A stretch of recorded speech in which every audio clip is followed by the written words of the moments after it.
Bien, hermanos, vamos a entrar en esta parte que tenemos hoy, que es muy importante. Ya hemos tenido una parte muy interesante que tuvo que ver con la escuela dominical. Hoy estuvimos analizando la importancia de entender bien la Biblia. Estuvimos hablando de hermenéutica, la importancia de conocer el idioma bíblico, porque la Biblia está llena de un lenguaje muy especial. Hay cosas que son literales, pero hay cosas que son figuradas, muchas. Hay mucha figura literaria y tenemos que entenderlo. Yo los invito a que vengan a la escuela dominical. Se pierde algo valioso si no viene. Bien, hermanos, vamos a entrar en esta parte. La historia registra que en el año 597 a.C., siglo VI a.C., el imperio babilónico,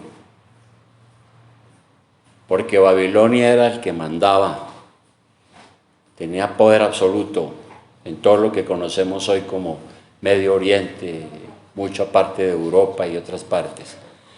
El imperio de Babilonia se apoderó de la ciudad de Jerusalén, fue extendiendo sus dominios hasta la Palestina.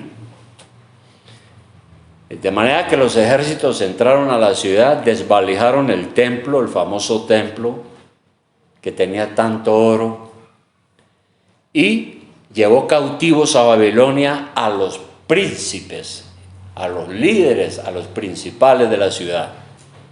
Y dejó a algunos allí, puso un gobernante títere, que tenía que responder a Nabucodonosor, al rey de Babilonia, y enviarle sus tributos. Entre los que se llevaron presos y los deportaron a ese lugar, desde Jerusalén, iba un hombre llamado Ezequiel, que fue el que escribió la profecía de Ezequiel.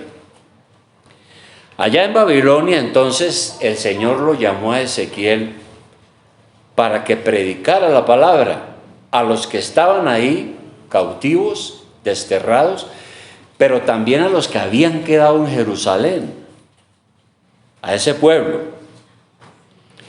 Y el mensaje que Ezequiel entregó es que esto que les había pasado era un castigo de Dios por sus pecados. Y tenía que anunciar que Jerusalén iba a ser destruida definitivamente, como exactamente sucedió 10 años después. En el año 586, Jerusalén fue destruida, quemada, y su templo también, y toda la población llevada esclava a Babilonia. Quedaron muy pocos, algunos pobres. De manera que lo que quiero que veamos hoy es, ¿qué fue lo que predicó Ezequiel allá en el destierro en Babilonia? ¿Qué fue lo que él predicó? Y por eso les invito a que abramos este libro, la profecía de Ezequiel, que está en el Antiguo Testamento, ¿no? Ezequiel capítulo 22, vamos a estar allí tocando lo que hemos dicho. Aquí está el mensaje que predicó Ezequiel en el destierro y que se cumplió exactamente 10 años después. Lo primero que dijo él era que el juicio de Dios era inminente sobre la ciudad. ¿Por qué? Por varias cosas. La primera, sucede que la ciudad y la nación estaba llena de violencia. Ahí leemos en capítulo 22, versículo 3 lo siguiente. Vamos a leerlo, dice: dirás pues, le dice el Señor a Ezequiel, así ha dicho Jehová el Señor, ciudad derramadora de sangre en medio de sí, para que venga tu hora, y que hizo ídolos contra sí misma para contaminarse. En tu sangre que derramaste has pecado, y te has contaminado en tus ídolos que hiciste, y has hecho acercar tu día, y has llegado a término de tus años. Por tanto te he dado en oprobio a las naciones y en escarnio a todas las tierras. Eso es un juicio terrible. ¿Por qué razón? Porque la nación y la ciudad estaban llenas de sangre inocente. Otra cosa que dice la profecía de Ezequiel aquí: ellos habían profanado el día de reposo. En el versículo 8, solo voy a saltar porque usted lo puede leer en casa. Mis santuarios menospreciaste y mis días de reposo has profanado. Le dice el profeta a todos. Han profanado el día de reposo, se han puesto a hacer su propio trabajo, sus negocios, y no han honrado a Dios. ¿Qué es lo que pasa hoy en día? O sea que ese pecado está vigente, porque la gente hoy está en otras cosas. Solo nosotros estamos aquí adorando a Dios, y las iglesias, otras iglesias, pero los demás no. ¿Qué más predicó Ezequiel? La desintegración moral de la familia. En el versículo 11 dice: cada uno hizo abominación con la mujer de su prójimo, cada uno contaminó pervertidamente a su nuera, y cada uno violó en ti a su hermana, hija de su padre. Por eso hablamos de la desintegración moral de la familia, porque habían una serie de pecados de inmoralidad sexual a la orden del día: el incesto, violaciones, el adulterio, etc. Y tan grave era la situación de la nación y de la ciudad, que el pueblo de Dios se había convertido en una escoria. Ustedes saben qué es la escoria, ¿no? Cuando cogen los metales como el oro o la plata y los purifican, los meten a unas temperaturas sumamente altas para librarlos de ese material contaminante que se conoce como la escoria, a fin de que quede refinado el verdadero oro o la plata. Y Dios, a través del profeta, dice: ustedes, la nación, se han vuelto una escoria que necesita ser purificada. Versículo 18, saltemos más abajo. Y fíjese que en el 17 sigue diciendo Ezequiel: vino a mí palabra de Jehová diciendo. Ezequiel estaba simplemente predicando lo que Dios le había dicho. Hijo de hombre, la casa de Israel se me ha convertido en escoria. Todos ellos son bronce y estaño y hierro y plomo en medio del horno, y en escoria de plata se convirtieron. Por tanto, así ha dicho Jehová el Señor: por cuanto todos vosotros os habéis convertido en escorias, por tanto he aquí que yo os reuniré en medio de Jerusalén, como quien junta plata y bronce y hierro y plomo, estaño en medio del horno, para encender fuego en él para fundirlos. Así os juntaré en mi furor y en mi ira, y os pondré allí y os fundiré. Eso es el anuncio del castigo, que vino después, 10 años después. Bueno, por lo cual Dios los castigó a su propio pueblo. ¿Qué más dijo el profeta? Que había una piedad falsa. Por ejemplo, el sacerdocio, la institución sacerdotal, había caído en la degradación moral. Versículo 26. Dice: sus sacerdotes violaron mi ley y contaminaron mis santuarios. Entre lo santo y lo profano no hicieron diferencia, ni distinguieron entre inmundo y limpio, y de mis días de reposo apartaron sus ojos, y yo he sido profanado en medio de ellos. Eso es algo terrible, ¿no? Los sacerdotes, que son los encargados de enseñar la palabra de Dios al pueblo, de enseñarles la ley de Dios, de darles el discernimiento espiritual, ellos se habían corrompido y habían torcido la verdad. Algo más: Dice Ezequiel, los gobernantes eran ladrones. Versículo 27. Dice sus príncipes, o sea, los que gobernaban. En medio de ellas son como lobos que arrebatan presa derramando sangre para destruir las almas, para obtener ganancias injustas. Es decir, los gobernantes eran tan malos como los sacerdotes, rapaces, oprimían al pueblo, lo cargaban de impuestos injustos para enriquecerse ellos. Hacían toda clase de cosas inmundas que se hacen en las esferas del poder. Los políticos tenían sus manos llenas de sangre, de víctimas inocentes. Y esa denuncia es la que está haciendo el profeta. Pero algo más, los profetas, es decir, los predicadores, los que deberían de hablar en nombre de Dios, profetizaban mentiras. Versículo 28. Dice, y sus profetas recubrían con lodo suelto, profetizándoles vanidad y adivinándoles mentira, diciendo, así ha dicho Jehová el Señor, y Jehová no había hablado. Grave también, ¿no? Porque los profetas no eran fieles a la verdad, no tenían una relación con Dios sincera. El mensaje de ellos era para agradar a la gente. No le hablaban a la gente del temor de Dios y de la necesidad de arrepentirse. Los propios profetas le daban a la iglesia falsas esperanzas, o a los hermanos que estaban allí, a los creyentes de ese entonces. Y le decían a la gente, tranquilos, Dios los quiere mucho. La verdad es que nada les va a pasar. Pero sucedió lo contrario, porque la ira de Dios vino sobre todos en castigo. Esos falsos profetas fingían ver a Dios y ver cosas que eran mentiras, eran engaños, eran vanidad. Profetizaban paz, bendiciones, prosperidad, y todo era mentira. Y decían, así dijo Dios, y resulta que Dios no los había mandado con ningún mensaje. Bueno,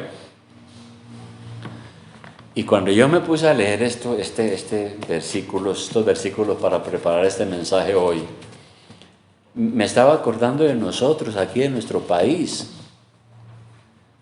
¿Quiénes están predicando la palabra de Dios hoy? ¿Cómo la están predicando? Porque cuando uno mira, lo que uno encuentra es una cantidad de predicadores mentirosos dando falsas expectativas. Uno ve falsas profecías, producto de la imaginación de muchos hoy en día. Y sabe una cosa, hermanos, cuando yo veo esa situación, no le veo mucho futuro realmente a nuestra nación, porque los gobernantes son como eran estos, y tal vez peores: ladrones, homosexuales, lesbianas, codiciosos, drogadictos, ladrones y todo eso tan terrible. O sea, yo veo los mismos pecados hoy, no veo ninguna mejoría. Bueno, ¿y cuál es el punto? Que después de que Ezequías, y estamos en el siglo VI, VII antes de Cristo, después de que Ezequías allá en el destierro entrega este mensaje y le dice, Dios los va a castigar. A los 10 años fue destruida la ciudad y la nación también. Entonces lo que dice el profeta ahora es que se necesitaba, aunque fuera un líder, se necesitaba un líder. Vamos a leer el versículo 30.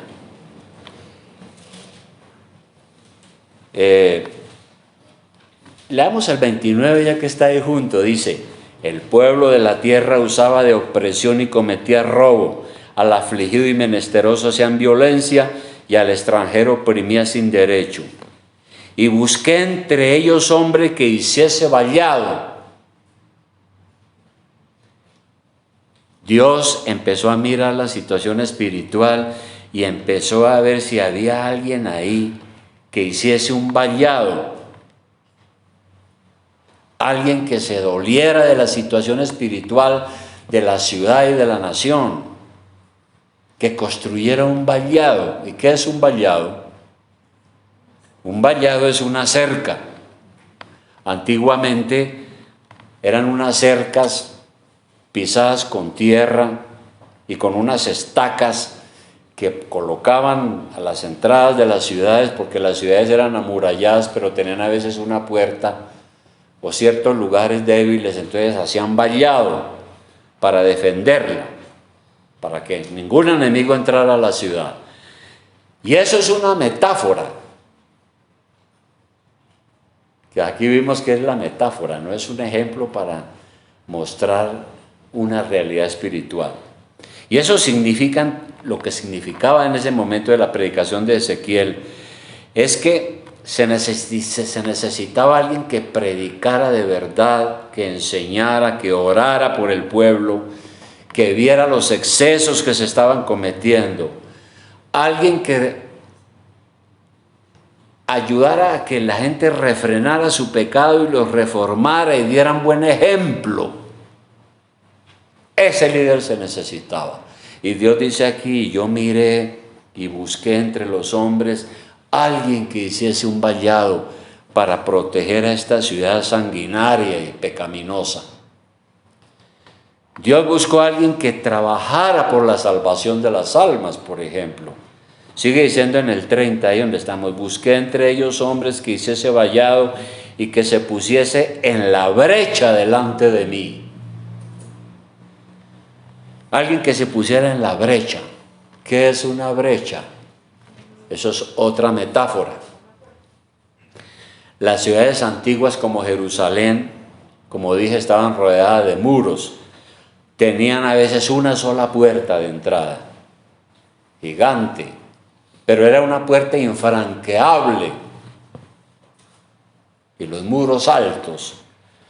Cuando un ejército invasor atacaba la ciudad, el ejército invasor trabajaba duro en una parte del muro que ellos consideraban débil, hasta que lograban abrir una brecha, o sea, un boquete en el muro, para poder ingresar a la ciudad. Y así la ciudad caía. Abierta la brecha, los ejércitos invadían. Entonces las fuerzas defensoras de la ciudad, ante esa situación tan terrible, hacían un vallado y se colocaban ante la brecha abierta en el muro para defenderla, a fin de que todo el que fuera entrando lo iban bajando, como decimos. De manera que todo esto es una metáfora que predica el profeta para decirle a la gente que Dios es realmente el atacante y que Dios va a enviar un ejército contra la ciudad y que Él necesitaba de alguien que por lo menos se pusiera en la brecha y defendiera la ciudad. En este caso, alguien espiritualmente hablando. Esa era la situación. Dios mismo era el invasor, pero ¿cómo lo iba a hacer? Por medio de un ejército, los babilonios, que eran el imperio en ese momento. Entonces la metáfora lo que quiere enseñarnos es que Dios está a punto de derramar su juicio y no hay nadie que se ponga en la brecha. El pecado había hecho una brecha grande en el muro y Dios iba a entrar para destruir a los transgresores, pero no hubo nadie que se presentara delante de Dios en nombre del pueblo para interceder y para orar por ellos, alguien que defendiera de la ciudad, de su iniquidad. Y Dios dice ahí en el versículo 30, volvamos a leerlo, dice, y busqué entre ellos hombre que hiciese vallado y que se pusiese en la brecha delante de mí a favor de la tierra para que yo no la destruyese, y no lo hallé. No lo encontró. No hubo nadie que tomara la iniciativa, por lo menos, de defender la ciudad para que no fuera destruida. Ahora, resulta que en la ciudad sí habían personas piadosas. ¿Sabe quién estaba en la ciudad cuando la invadieron? Jeremías. ¿Y sabe dónde estaba Jeremías? En un hueco, condenado en un pozo, lleno de barro maloliente y de... Allá estaba Jeremías por haber predicado a la ciudad. Pero resulta que Dios le había dicho a Jeremías: no ore por el pueblo. No ore por este pueblo porque yo lo voy a destruir. Eso está en Jeremías 7:16, si quiere lo miramos. Atrás, la profecía anterior, Jeremías 7:16. Dios le dice a Jeremías 7:16. Jeremías 7:16, ¿listos? Dios le había dicho a Jeremías: tú pues no ores por este pueblo, ni levantes por ellos clamor ni oración, ni me ruegues, porque no te oiré. Pareciera una contradicción, ¿no? Pero Dios le dijo a Jeremías: no ore porque ya no hay manera de echar atrás lo que yo voy a hacer. La ciudad está bajo mi ira y ya no hay nada que hacer.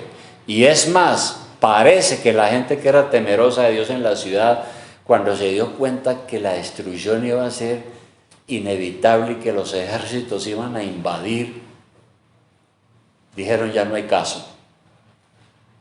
Hemos pecado hasta lo máximo. Ya Dios va a descargar sus juicios. Y fue terrible la invasión en el año 86, fue terrible.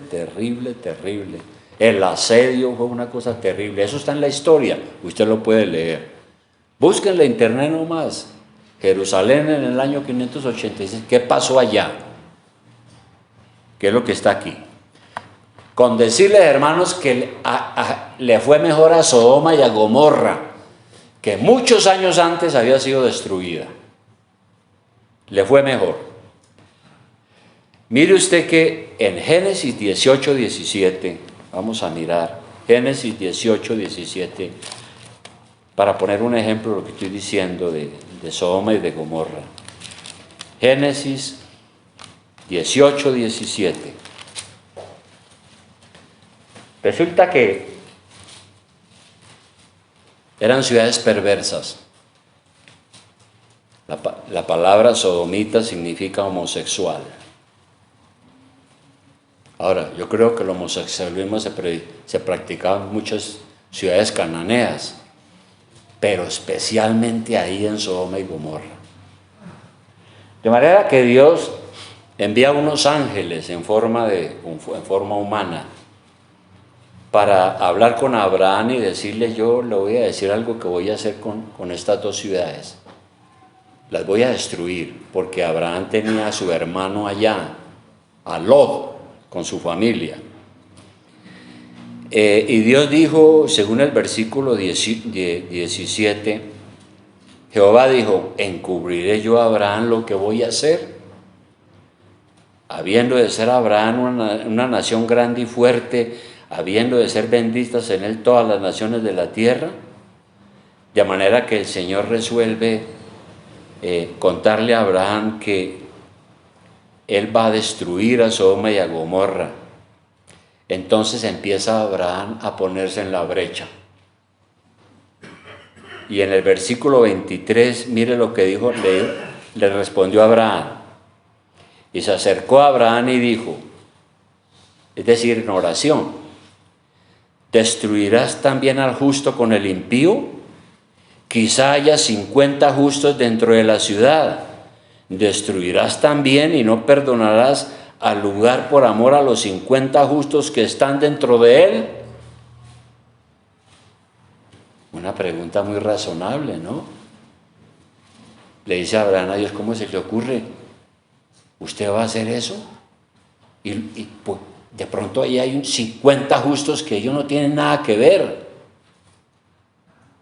No son homosexuales ni tienen otros pecados.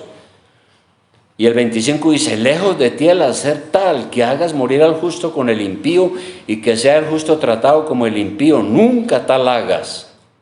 El juez de toda la tierra no va a hacer lo que es justo. Entonces, ¿qué le respondió Dios? Dios le dijo, bueno, si en Sodoma hay 50 justos dentro de la ciudad, los perdonaré. Perdonaré a toda la ciudad por amor a ellos. ¿Y qué le respondió Abraham? Le dijo, pues sí, pero el problema es que de pronto no hayan 50 sino 45. Le faltan 5. Entonces Dios le dijo, bueno, está bien, si hay 40, 40. Y Abraham le dijo, ¿y qué tal que no hayan sino 30? Y Dios le dijo, bueno, está bien, 30. Y de pronto no es sino 20. Dios le dijo, bien, 20. No, yo creo que ahí pues 10. Bueno, 10, si hay 10 no la destruyo. Pero la situación era muy terrible porque no encontraron esas personas para salvar la ciudad, ¿no? Así que solo 10 personas creo que se salvaron. De tal manera que, como leemos ahí en estos versículos, Dios hizo justicia y destruyó a esta ciudad terrible con fuego del cielo.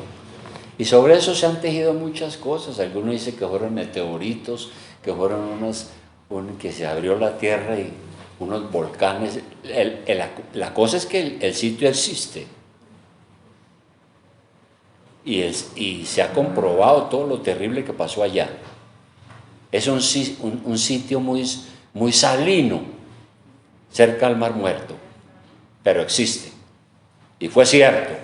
Esto no es una historieta de las 1001 noches para convencernos de nada, fue cierto. Y todo eso que nos hace pensar que Dios hace justicia tarde o temprano. Eso lo dijo el apóstol Pedro en su segunda carta en el capítulo 2. Segunda de Pedro capítulo 2, vamos a mirarlo. Segunda de Pedro capítulo 2.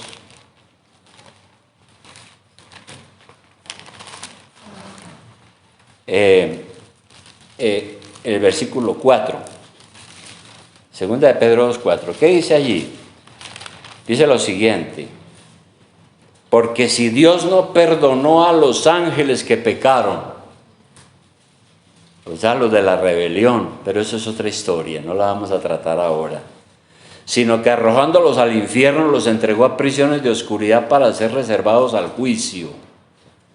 Y si no perdonó al mundo antiguo, sino que guardó a Noé, pregonero de justicia, con otras 7 personas, trayendo el diluvio sobre el mundo de los impíos. Acuérdese que cuando uno lea cómo se desarrolló el diluvio universal. Dice que Dios miró la tierra y dice, estaba llena de violencia. Llena de violencia. Todo, sobre eso también se han tejido muchas cosas. Que era que el mundo era ya un pedacito de tierra y que llovió mucho y que los ríos crecieron y se ahogó mucha gente. La Biblia dice que hubo un cataclismo y que murieron todos, solo se salvó Noé. Yo lo creo. Y luego en el 6 dice, y si condenó por destrucción a las ciudades de Sodoma y de Gomorra, reduciéndolas a ceniza y poniéndolas de ejemplo a los que habían de vivir impíamente, y libró al justo Lot, era el único que libró Dios, el hermano de Abraham. ¿Qué estaba haciendo allá Lot? Dice, abrumado por la nefanda conducta de los malvados, porque este justo que moraba entre ellos afligía cada día su alma justa, viendo y oyendo los hechos inicuos de ellos. Sabe el Señor librar de tentación a los piadosos y reservar a los injustos para ser castigados en el día del juicio. Entonces Loda ya veía todo y él estaba quebrado y afligido en la ciudad. Fue el único que salvó Dios con su familia. Bueno,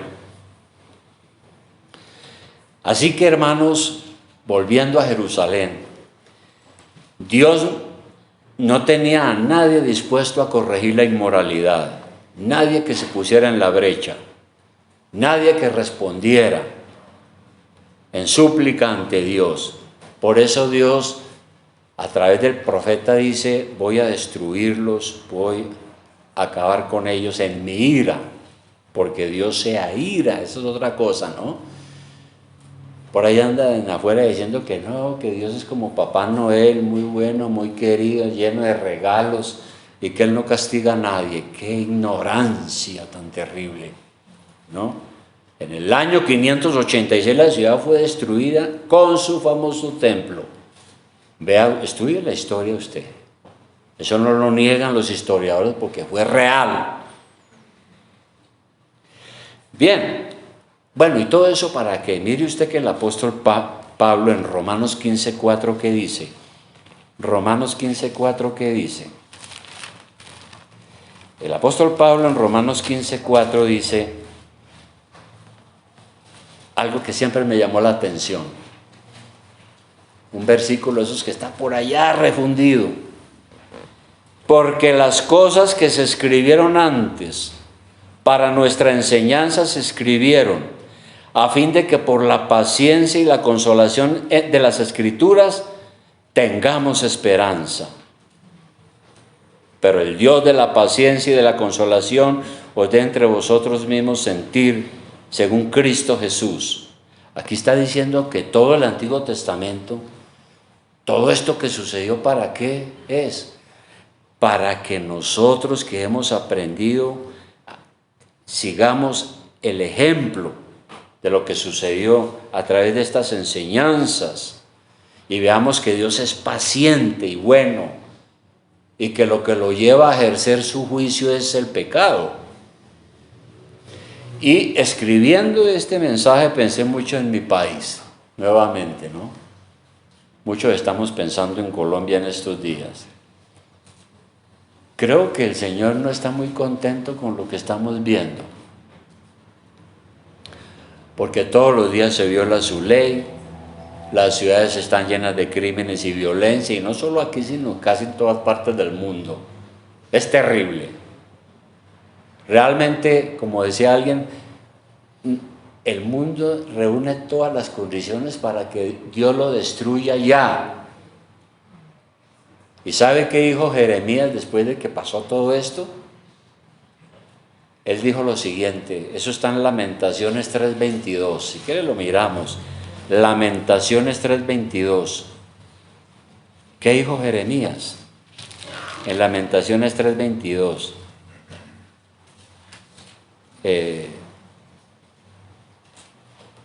Dijo lo siguiente, dijo: por la misericordia de Jehová no hemos sido consumidos, porque nunca decayeron sus misericordias, nuevas son cada mañana, grande es tu fidelidad. Mi porción es Jehová, dijo mi alma, por tanto en él esperaré.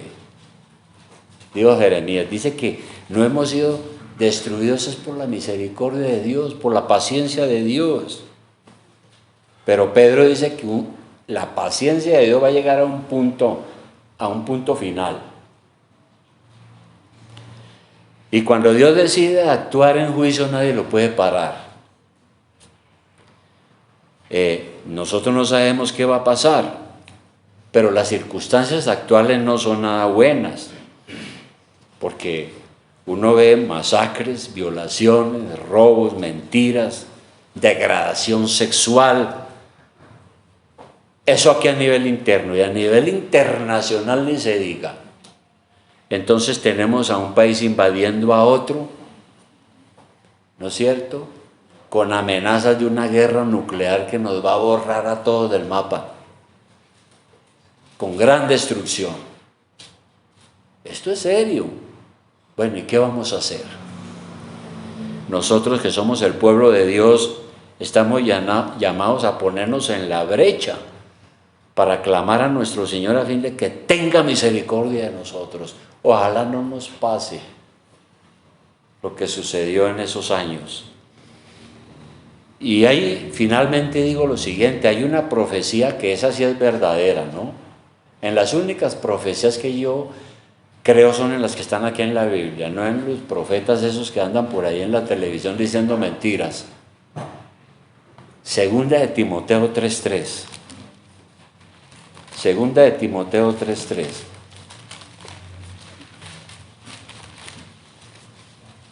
Mire lo que dijo aquí, lo que escribe el apóstol San Pablo. Le escribe a Timoteo y le dice lo siguiente: también debes saber esto, que en los postreros días, ya estamos en los postreros días, vendrán tiempos peligrosos, porque habrá hombres amadores de sí mismos,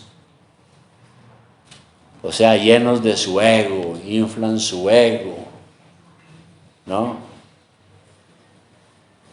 Avaros, vanagloriosos, soberbios, blasfemos, desobedientes a los padres, ingratos, impíos, sin afecto natural, implacables, calumniadores, intemperantes, crueles, aborrecedores de lo bueno, traidores, impetuosos, infatuados, amadores de los deleites más que de Dios, que tendrán apariencia de piedad, pero negarán la eficacia de ella. A estos evita, dice aquí el apóstol, ¿no? Y eso lo estamos viviendo. No hay temor de Dios. Y Pablo le dice a Timoteo, pero usted siga firme, persista en lo que usted ha aprendido, póngase en la brecha. Y es lo mismo para nosotros, pongámonos en la brecha, orando, siendo fieles y confiando en el Señor.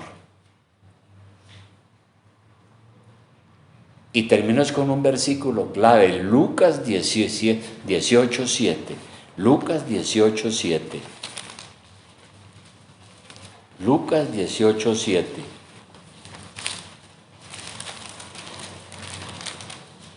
¿Recuerdan la parábola de la viuda y el juez injusto? ¿Verdad? Que la hemos estudiado sobre la oración. El Señor Jesucristo puso ese ejemplo, dijo que había una viuda que cada rato mantenerle juzgado, porque era viuda y alguien la estaba robando. Entonces iba al juzgado y le rogaba al juez: ¿qué hubo con mi proceso? Hágame justicia, por favor. Y el hombre nada. Y ella todos los días ahí, y dele, hasta que el juez un día perdió la paciencia y dijo: esta vida ya me tiene aburrido con tanta lloradera aquí, le voy a hacer justicia. Y el Señor enseñó esa parábola para decir que lo cansemos a Él con nuestras oraciones, que le roguemos, que lo importunemos, que no nos cansemos. Y lo que me llama la atención es el versículo 7 y el 6. Y dijo el Señor: ¿oí lo que dijo el juez injusto? ¿Y acaso Dios no hará justicia a sus escogidos que claman a Él día y noche? ¿Se tardará en responderles? Os digo que pronto les hará justicia, pero cuando venga el Hijo del Hombre, ¿hallará fe en la tierra? Bueno, eso sí es una pregunta que tenemos que resolverla nosotros, ¿no? Pero el Señor dice: Dios hará justicia a sus escogidos que claman a Él día y noche. ¿Dios se tardará en responderles? Yo creo que Dios nos va a oír. Así que tenemos que orar por esta ciudad, por nuestra nación, ponernos en la brecha, orar por el mundo y todas esas cosas. Porque es que, como predicó Ezequiel, el juicio es inminente. No sabemos cuándo, ni cómo, ni de qué manera, pero que llega, llega. Eso usted lo encuentra en la Biblia. Pero claro, esto no es para desanimar los hermanos Yo no quiero que usted se ponga a llorar y no duerma esta noche por estas cosas, pero es cierto. Pero nosotros somos creyentes y dependemos del Señor, como dijo Jeremías. No, Jeremías dijo, es por su misericordia que Dios no nos ha destruido. En cuanto a mí, yo esperaré en Dios, confiaré en Dios, ¿verdad? Eso tenemos que hacer. Vamos a orar.